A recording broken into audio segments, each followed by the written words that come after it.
বাংলায় কথা বললেই বাংলাদেশি, এই পরিচয়ে দেশের নাগরিকদের রাতারাতি সীমান্ত পেরিয়ে প্রতিবেশী দেশে ঠেলে দেওয়ার যে গুরুতর অভিযোগ উঠেছে তা কেবল একটি প্রশাসনিক ভুল নয়, বরং ভাষা ও পরিচয়ের ভিত্তিতে বৈষম্যের এক ভয়াবহ নজির। পশ্চিমবঙ্গের মুখ্যমন্ত্রী মমতা বন্দ্যোপাধ্যায় বিধানসভায় দাঁড়িয়ে যে অভিযোগ করেছেন তা শুধু রাজনৈতিক বক্তব্য নয়, এ যেন লাখো বাংলাভাষী পরিযায়ী শ্রমিকের জীবন মরণ সংকটের আর্তনাদ। মুম্বাই থেকে মুর্শিদাবাদের ৩ শ্রমিক কিভাবে রাতারাতি বাংলাদেশি হয়ে গেলেন, কেন সীমান্তে পুশিন হঠাৎ করে এত বেড়ে গেল, আর এই ঘটনা ভারত বাংলাদেশ সম্পর্কে কি প্রভাব ফেলছে, আজকের প্রতিবেদনে আমরা এই জটিল সংকটের সব দিক খতিয়ে দেখব। সোমবার ১৬ জুন পশ্চিমবঙ্গ বিধানসভায় এক তীব্র বক্তব্যে মুখ্যমন্ত্রী মমতা বন্দ্যোপাধ্যায় কেন্দ্রীয় বিজেপি সরকারের বিরুদ্ধে গুরুতর অভিযোগ তুলেছেন। তার অভিযোগ, বাংলায় কথা বললেই ভারতীয় নাগরিকদের বাংলাদেশি হিসেবে চিহ্নিত করে তাদের জোর করে বাংলাদেশে পাঠিয়ে দেওয়া হচ্ছে। পশ্চিমবঙ্গের প্রভাবশালী সংবাদ মাধ্যম আনন্দবাজার পত্রিকার প্রতিবেদন অনুযায়ী মমতা বন্দ্যোপাধ্যায় এই প্রবণতাকে ভাষাগত বৈষম্য এবং সাংবিধানিক অধিকারের লঙ্ঘন হিসেবে অভিহিত করেছেন। মুখ্যমন্ত্রী তার বক্তব্যে বলেন, শুধুমাত্র বাংলায় কথা বলার অপরাধে আমার রাজ্যের মানুষদের বাংলাদেশি তকমা দেওয়া হচ্ছে। এটা কোনো বিচ্ছিন্ন ঘটনা নয়, এটা একটা সুপরিকল্পিত প্রক্রিয়া। মহারাষ্ট্র, দিল্লি, আসাম সর্বত্র বাংলাভাষী শ্রমিকদের টার্গেট করা হচ্ছে। তিনি কেন্দ্রীয় সরকারকে এই বিষয়ে অবিলম্বে হস্তক্ষেপ করার দাবি জানান এবং পশ্চিমবঙ্গের নাগরিকদের সুরক্ষার জন্য রাজ্য সরকার সর্বাত্মক প্রচেষ্টা চালাবে বলে আশ্বাস দেন। পরিসংখ্যান আরও ভয়াবহ চিত্র তুলে ধরছে।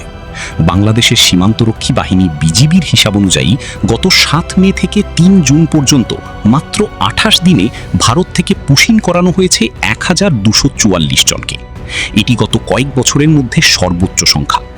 যদি এই হার অব্যাহত থাকে তাহলে এক বছরে পুশিনের সংখ্যা দাঁড়াতে পারে ১৬,০০০-এরও বেশি। আরও উদ্বেগের বিষয় হলো, এই পুশিন শুধুমাত্র পশ্চিমবঙ্গ সীমান্তেই সীমাবদ্ধ নেই।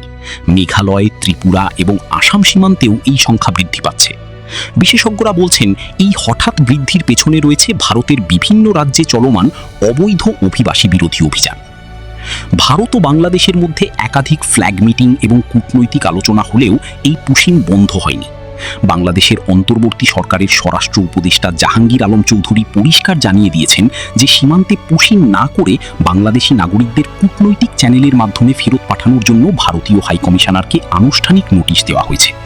তিনি বলেন, আন্তর্জাতিক আইন ও দ্বিপাক্ষিক চুক্তি অনুযায়ী এভাবে মানুষ ঠেলে দেওয়া সম্পূর্ণ অবৈধ এবং অমানবিক। এই পুরো সংকটের সবচেয়ে হৃদয় বিদারক উদাহরণ হল মহারাষ্ট্রের মুম্বাই থেকে পুশিন করানো ৩ পরিযায়ী শ্রমিকের ঘটনা। আনন্দবাজার পত্রিকার অনুসন্ধানী প্রতিবেদন অনুযায়ী পশ্চিমবঙ্গের মুর্শিদাবাদ ও পূর্ব বর্ধমান জেলার এই ৩ শ্রমিক রোজগারের আশায় মুম্বাই গিয়েছিলেন। সেখানে নির্মাণ শ্রমিক হিসেবে কাজ করার সময় তাদের আটক করে মুম্বাই পুলিশ। পশ্চিমবঙ্গ পরিযায়ী শ্রমিক উন্নয়ন পর্ষদের চেয়ারম্যান সামিরুল ইসলাম সামাজিক যোগাযোগ মাধ্যম এক্সে, সাবেক টুইটার, বিস্তারিত তথ্য প্রকাশ করে জানান, এই ৩ জনই পশ্চিমবঙ্গের সম্পূর্ণ বৈধ নাগরিক। তাদের মধ্যে 2 জনের বাড়ি মুর্শিদাবাদ জেলায় এবং 1 জনের বাড়ি পূর্ব বর্ধমান জেলায়।